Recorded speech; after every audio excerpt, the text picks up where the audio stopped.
Noong pa sinabi ng Pangulo, what can we expect from the Dutertes? They are pro-China. Binanggit niya na po yan. At ano pa rin po ba ang masasabi natin sa mga statement ng congressman? Lalo-lalo at sinabi rin ni Commodore Tariela na itong mga naratibo na to ay pro-China. So, sila po ba na mga anak ng dating Pangulong Duterte ay lilihis pa po ba sa sinabi ng dating Pangulo?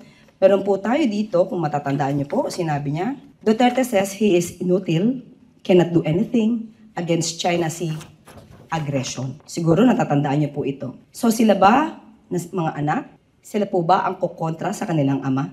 So unang-una po, huwag niya pong i-undermine yung balak ng Pangulo na palakasin ang puwersa ng armed forces at matuloy ang AFP modernization. Lahat ng ito ay hindi pang sarili, hindi para sa anumang bansa, kundi para sa sarili nating bansa. Kailangan nating lumakas ang puwersa natin hindi para makapaggera, katulad ng sinasabi nila, na pinapanakot nila sa ating mga kababayan, na itong ginagawa ay parang naghahakayat o naghihikayat ng gera. Hindi po yun ang nais ng Pangulo.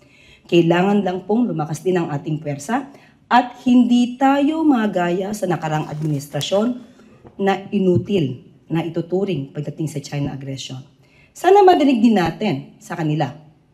Pagka mayroong nadidisgrasya o nasasangkot sa pagwa-water cannon ng bansang China, sana ay maingay din sila. Madinig din natin kung ano ang kanilang mga saloobin sa mga nangyayari sa ating mga mangingisda at sa mga nararamdaman at sinasapit ng ating mga miyembro sa Philippine Coast Guard.